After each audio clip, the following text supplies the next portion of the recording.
नमस्कार। इस वीडियो में हम बात करेंगे राजस्थान में मुख्यमंत्री चिरंजीवी योजना 2021 के बारे में।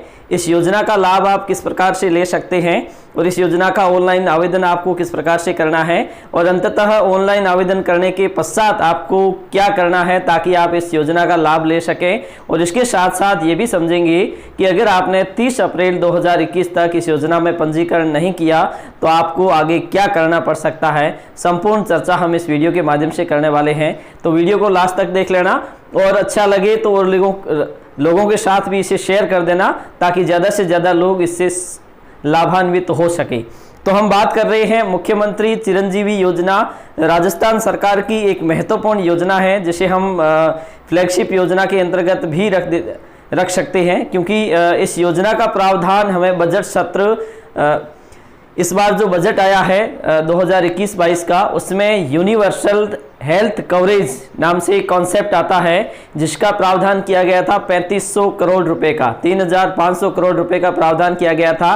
इसी को एक योजना के रूप में अमली जामा पहनाया गया है और जिसे नाम दिया गया है मुख्यमंत्री चिरंजीवी योजना। इसके पंजीकरण है वो पूर्णतया ऑनलाइन है और ये जो ऑनलाइन पंजीकरण है ये 1 अप्रैल 2021 से शुरू हो चुके हैं और आप 30 अप्रैल 2021 तक इसका पंजीकरण ऑनलाइन करवा सकते हैं। और ये जो ऑनलाइन आवेदन होने वाले हैं ये पूर्णतया ई मित्रों के माध्यम से होंगे और आप ई मित्र पर जाकर इसके लिए आपका एक दस्तावेज चाहिए, जन आधार कार्ड और आधार कार्ड, क्योंकि ये पूर्णतया जन आधार कार्ड पर आधारित होगा। इसलिए अगर आपने जन आधार कार्ड नहीं बनवाया है तो सबसे पहले अपना जन आधार कार्ड बनवा लीजिए। अगर आपके पास पूर्व में भामाशाह कार्ड है तो उसी की तर्ज पर आपका जन आधार कार्ड भी बन जाएगा। अगर आपके पास नहीं है तो इसके लिए आप नए तौर से जन आधार पोर्टल पर जाकर ई मित्र के माध्यम से इसे बनवा सकते हैं।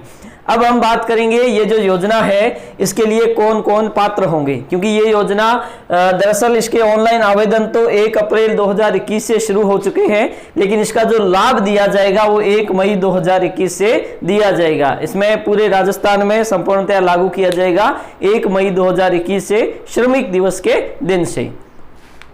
अब दरअसल इसमें एक बात कही गई कि इसके लिए पात्र कौन कौन होंगे, क्योंकि इसकी जो प्रीमियम राशि है, इसकी कुल प्रीमियम राशि है वो 1700 रुपये है, लेकिन कुछ कैटेगरियों को इसमें छूट दी गई है और कुछ कैटेगरियों के लिए इसमें आधी प्रीमियम राशि राज्य सरकार द्वारा दी जाएगी और आधा पे यानी कि 850 रुपये का प्रीमियम देकर इसका लाभ आप ले सकते हैं। और इसके लिए आपको क्या करना पड़ेगा, सबसे पहले हम समझते हैं कि इसमें फ्री कौन कौन होंगे। NFSA मतलब जिनका नाम खाद्य सुरक्षा से जुड़ा हुआ है, खाद्य सुरक्षा के अंतर्गत नेशनल फूड सिक्योरिटी एक्ट के अंतर्गत अगर आपका नाम आता है तो आपको आवेदन करते समय किसी भी प्रकार का प्रीमियम नहीं देना है, ठीक है। उसके बाद में SECC क्या है, ये दरअसल 2011 में सामाजिक आर्थिक आधार पर जो जनगणना हुई थी, अगर आपको उसमें शामिल किया गया है तो भी आपको इसके लिए प्रीमियम नहीं देना है। मतलब अगर आपने निरोगी राजस्थान और महात्मा गांधी आयुष्मान भारत योजना, ये जो स्वास्थ्य बीमा योजना थी, उसके अंतर्गत भी इन दोनों को फ्री किया गया था और इन दोनों का पंजीकरण हो चुका है। उसके बाद में बजट 2021-22 में 2 और श्रेणियां जिसे और ये जो प्रीमियम का भुगतान नहीं करना पड़ेगा वे कौन कौन सी है। एक तो है संविदा कर्मी जितने भी है, जैसे कि पंचायत सहायक हो गए, आंगनवाड़ी कार्यकर्ता हो गए, आशा सहयोगिनी हो गए, ये सारे के सारे जो संविदा कर्मी हैं इनको इसमें फ्री रखा गया है। इनको किसी भी प्रकार का कोई प्रीमियम नहीं देना पड़ेगा। इसके साथ साथ एक चौथी कैटेगरी लघु और सीमांत कृषक, इसको लेकर थोड़ा सा कंफ्यूजन है कि ये कौन है। ये वो लोग हैं जिनके पास स्वयं की भूमि 2 हेक्टेयर से ज्यादा नहीं है। अब इसका पता कैसे चलेगा, इसके लिए आपको जन आधार कार्ड में फीडिंग करवानी होगी। अपनी जमीन का एक उसमें ऑप्शन दिया जाता है, उसमें जो फार्म सीडिंग होती है वहां जाकर आपको अपनी जो जमीन है, कृषि योग्य जमीन है, उसकी वहां पर आपको सीडिंग करवानी है। वहां पर आप जैसे सीडिंग करवाओगे तो आपकी श्रेणी है वो लघु और सीमांत कृषक के अंतर्गत आ जाएगी। अगर आप लघु और सीमांत कृषक में आते हैं तो आपको भी इसमें प्रीमियम नहीं देना पड़ेगा।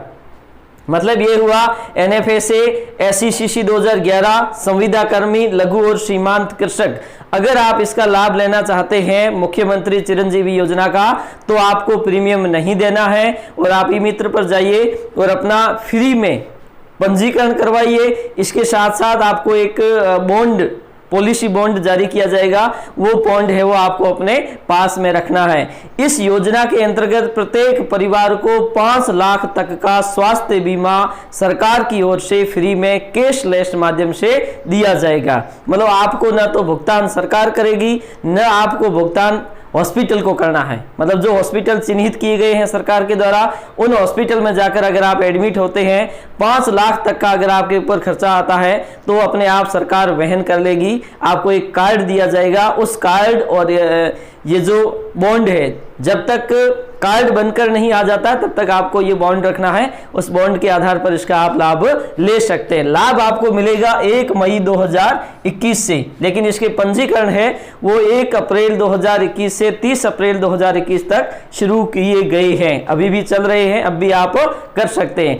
अगर आपने 30 अप्रैल 2021 से पूर्व इसका पंजीकरण नहीं किया तो आपको 3 महीने और वेट करना पड़ सकता है, ऐसी राज्य सरकार की गाइडलाइन है। अगर आप इस दरमियान नहीं करते हैं तो आपको इसका 30 अप्रैल के बाद में 3 महीने का और वेट करना पड़ सकता है। इसलिए जल्दी से जल्दी 30 अप्रैल से पहले पहले अपना पंजीकरण अवश्य कर लें, ठीक है। उसके बाद में जैसे आपने देखा होगा ये दूसरी, इसके अलावा मतलब इन चारों श्रेणियों के अलावा अगर कोई भी व्यक्ति जो सरकारी कर्मचारी है उनको छोड़ के, पेंशनर्स है उनको छोड़ के, इसके अलावा कोई भी है जो इसका लाभ लेना चाहता है तो उसे 850 रुपए का प्रीमियम देना पड़ेगा, यानी कि आधा प्रीमियम उन्हें देना पड़ेगा। और आधा प्रीमियम उनका कौन देगी? सरकार देगी। और बाकी जो 4 श्रेणियां उनका पूर्णतया प्रीमियम माफ किया गया है, ठीक है। अब दरअसल उसके बाद में ये बात आती है कि आखिरकार जो पेंशनर्स और सरकारी कर्मचारी है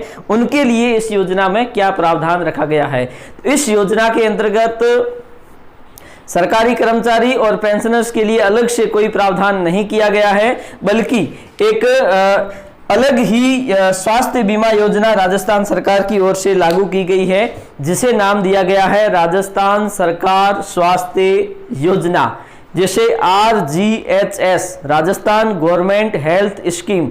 इस योजना के अंतर्गत अगर आप पेंशनर्स है या सरकारी कर्मचारी है तो आप इसका लाभ ले सकते हैं। इसके लिए आपको अपनी SSO ID पे जाना है, वहां जाकर आपको वहां पर SIPF पोर्टल पर जाकर अपना पंजीकरण करना है, ठीक है। और ये जो आपका पंजीकरण होगा ये आपकी स्वयं की जो आईडी बनी हुई SSO उसके माध्यम से ही हो सकता है। और वहां आप खोल लीजिए, उसके बाद में एक ऑप्शन मिलता है आपको RGHS, वहां जाकर आप अपना पंजीकरण आसानी से कर सकते हैं।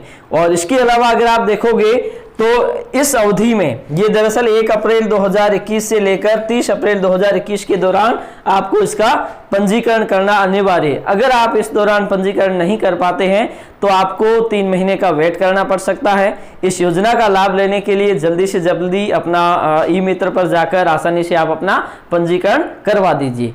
तो आज के लिए इतना ही, धन्यवाद।